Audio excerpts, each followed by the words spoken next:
Four arms यानी बाजू हमारी बॉडी का वो हिस्सा होते हैं जिन्हें हमारे फेस के बाद सबसे पहले नोटिस किया जाता है जब कोई भी शख्स हमें सामने से देखता है। बट शॉकिंगली हमारे यूथ में कोई भी अपनी वीक फोर आर्म्स पर ध्यान नहीं देता। सभी को एब्स चाहिए, चेस्ट बनानी है, विंग्स निकालने हैं, बट दे डोंट नो जब फोर आर्म्स मजबूत होते हैं तो आप अपने बॉडी वेट के साथ साथ और भी बहुत सी वजनी चीजों को लिफ्ट कर सकते हैं। And once in a blue moon अगर कोई अपने कमजोर बाजुओं पर ध्यान दे भी दे तो वो मॉल्स में पड़े हुए बेकार and so called protein but stereotype supplements को घर उठा कर ले आता है, जो पहले तो उसे सीबम जैसा फील करवाता है but with the passage of time weak, lean and in some cases बल्कि बना देता है that from no way seems healthy. Weak forearms ना सिर्फ दिखने में अनअट्रैक्टिव लगते हैं बल्कि इनकी वजह से कई बार हमें लोगों की कंपनी में टॉन्ट से सुनने मिल जाते हैं जो कि बिल्कुल अच्छे नहीं लगते। And in this time era जहां स्ट्रीट क्राइम्स एंड सीन इतने ज्यादा बढ़ चुके हैं, इस सिनेरियो में हमारे बाजुओं का मजबूत होना उतना ही इम्पोर्टेंट है जितना फोन में बैटरी का होना इम्पोर्टेंट होता है। अगर आप भी वीक या बल्कि फोर आर्म्स का शिकार हैं तो मैं आपको ऑन स्पॉट श्योरिटी देता हूं दैट इस वीडियो के बाद नेक्स्ट 7 to 14 डेज में you will be carrying slim, muscled and veiny forearms naturally and effectively, because it is possible that कल आप किसी ऐसी प्रॉब्लम का शिकार हो सकते हो जहां अपनी मदद आपके सिवा कोई और चारा ना हो। एंड ऐसे में वो इंसान जिसके बाजुओं में दम होगा इजीली ऐसी किसी भी सिचुएशन को टैकल कर लेगा। सो फर्स्ट थिंग फर्स्ट, इस वीडियो में मैं आपको कुछ ऐसी एक्सरसाइजेस रिकमेंड करूंगा जो आप कभी भी कहीं भी कर सकते हैं। एंड सेकेंडली मैं आपको कुछ ऐसे ईटेबल्स यानी कुछ ऐसे फूड्स रिकमेंड करूंगा जिनका इनटेक आपको हेल्प करेगा to build muscles and gain veiny forearms in 7 to 14 days. अब यहाँ पर एक और इशू ये है दैट मेजॉरिटी लोगों को किसी भी नई रूटीन को बनाने में काफी इश्यूज आते हैं, बट आई एम 110% श्योर अगर आप इस वीडियो को एंड तक देखेंगे एंड हर टिप और पॉइंट पर कंसिस्टेंसी से काम करेंगे तो आपकी जर्नी आपके लिए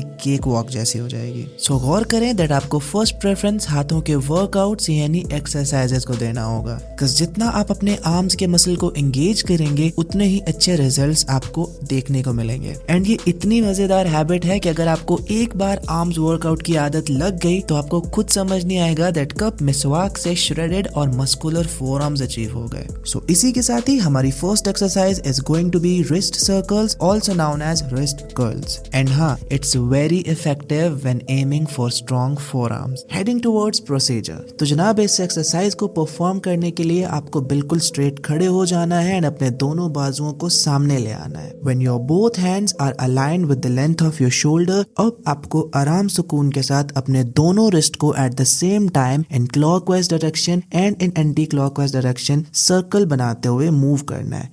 याद रहे ये सर्कल सिर्फ आपके रिस्ट बनाएंगे एंड आपका बाकी का पूरा बाजू रेस्ट में रहेगा। इस एक्सरसाइज की स्पीड कितनी होगी ये मैटर करता है इस फैक्ट पर कि आप जिम जाते हो या नहीं जाते। अगर आप रेगुलर जिम जाते हो और अपर और लोअर बॉडी के एक्सरसाइजेस परफॉर्म करते रहते हो तो आपकी अपर बॉडी के मोस्टली तमाम मसल हैबिचुअल होंगे किसी भी एक्सरसाइज को परफॉर्म करने के, तो आप अपनी स्पीड को तेज या कम कर सकते हो। And according to my suggestion I will recommend you कि आप अपने दोनों रिस्ट को स्लोली एंड ग्रेजुअली मूव करो, जो आपके रिस्ट मसल्स को रेडी कर देगा for exercise 2। After procedure let's talk about the sets. तो जनाब standing in the same position आपको अपने दोनों रिस्ट को at the time 15 times in clockwise direction move करना है and 15 times in anti clockwise direction move करना है। 15 in clockwise direction, 15 in anti clockwise direction, 30 and यही 30-30 के आपको 3 सेट्स लगाने हैं और याद रहे हर सेट के बीच में 15 सेकंड का रेस्ट होना चाहिए। This exercise will primarily focus on your full arms muscles and as a warm up exercise भी ये आपके बाजुओं को तैयार कर देगी for exercise 2। At number 2 we have got forearm dumbbell curls. Personally ये एक्सरसाइज मेरी फेवरेट एक्सरसाइजेज में से एक है जब भी मैं जिम जाकर अपर बॉडी के वर्कआउट्स का डे लगा रहा होता हूँ। एंड जितना इस एक्सरसाइज का नाम सिंपल है उससे कहीं ज्यादा सिंपल ये एक्सरसाइज है बट थोड़ी सी पेनफुल होती है ये। Okay, so heading towards the procedure. इस एक्सरसाइज को परफॉर्म करने के लिए आपको किसी अच्छी सी चेयर पर बैठ जाना है एंड आपकी दोनों कोहनियों को आपके थाइज पर प्लेस कर देना है। याद रहे सिर्फ आपके फोर आर्म्स आपके थाइज की रेंज से आउट होने चाहिए।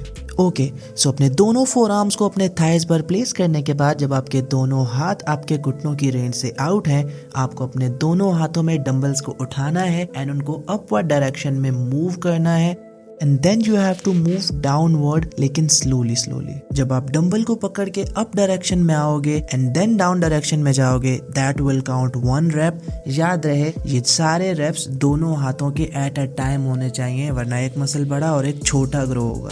सो जब आप ये एक्सरसाइज अपने लेफ्ट हैंड के साथ परफॉर्म कर रहे हो, एट द सेम टाइम आपका राइट हैंड भी डंबल के साथ सेम एक्सरसाइज को परफॉर्म करता होना चाहिए। इस एक्सरसाइज के आपको परफॉर्म करने हैं 10 to 15 repetitions and in total आपको 3 सेट्स लगाने होंगे एंड हर सेट के बीच में 10 से 15 सेकंड का गैप होना चाहिए। ये एक्सरसाइज वैसे तो आपकी पूरी फोर आर्म के मसल्स को टारगेट करती है, बट इसका प्राइम फोकस आपके flexor pollicis and flexor digital muscles होते हैं, जिन्हें आप अपने इनर फोर आर्म्स का फ्रंट भी कहते हो। Moving up to exercise number 3। Exercise 3 का नाम है रिवर्स फोर आर्म कर्ल्स। ये एक्सरसाइज बहुत सिंपल है, आम अल्फाज में आप इसको एक्सरसाइज 2 का वाइस वर्सा कह सकते हो। वो इसलिए क्योंकि इस एक्सरसाइज में भी आपको उसी चेयर पे आराम सुकून से बैठना है एंड सेम अपने थाइस पर अपने दोनों हाथों को रखना है, बट इस केस में आपके हाथ सीधे नहीं बल्कि उल्टे होने चाहिए एंड आप अपने उल्टे हाथों में डंबल्स को पकड़कर अप एंड डाउन मूव करवाओगे, जिसकी वजह से आपके इनर नहीं external forearm muscle train होंगे।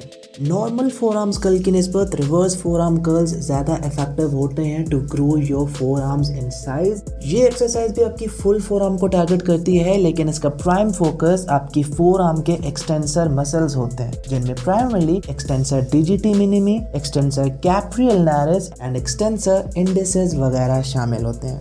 And eight number 4 we are going to talk about four arms exercises का बाप, जिसे आप सब जानते हो, pushups.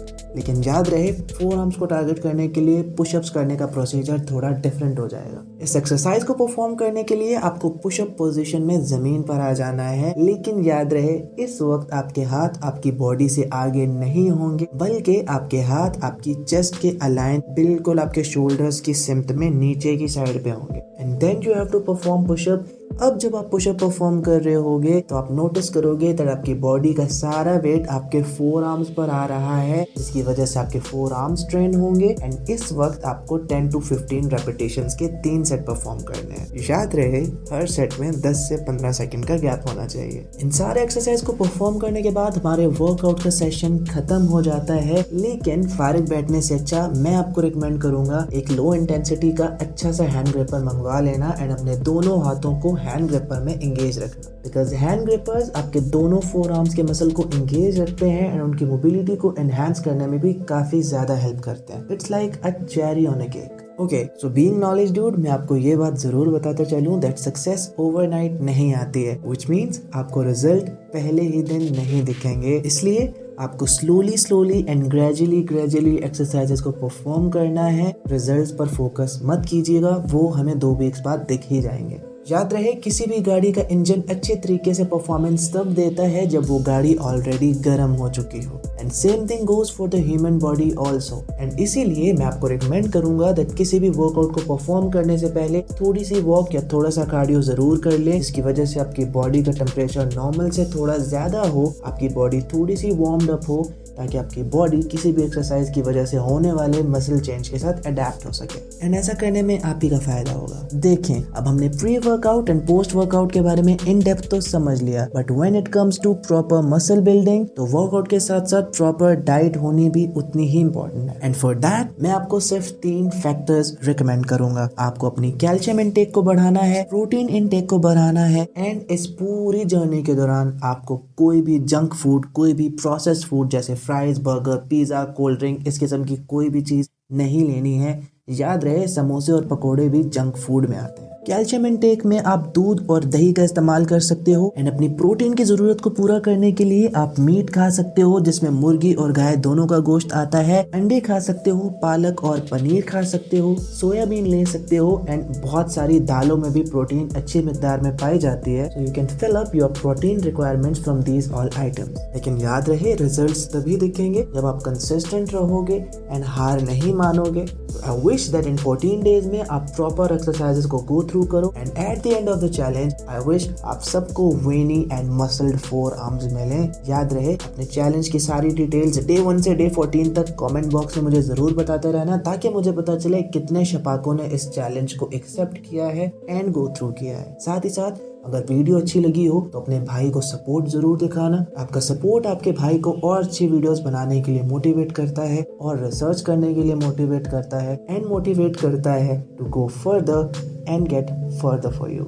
So do like the video, do subscribe the channel and comment box में अपना प्यार जरूर दिखाना। मैं मिलूंगा आपसे नेक्स्ट वीडियो में। Other than that, I love you all.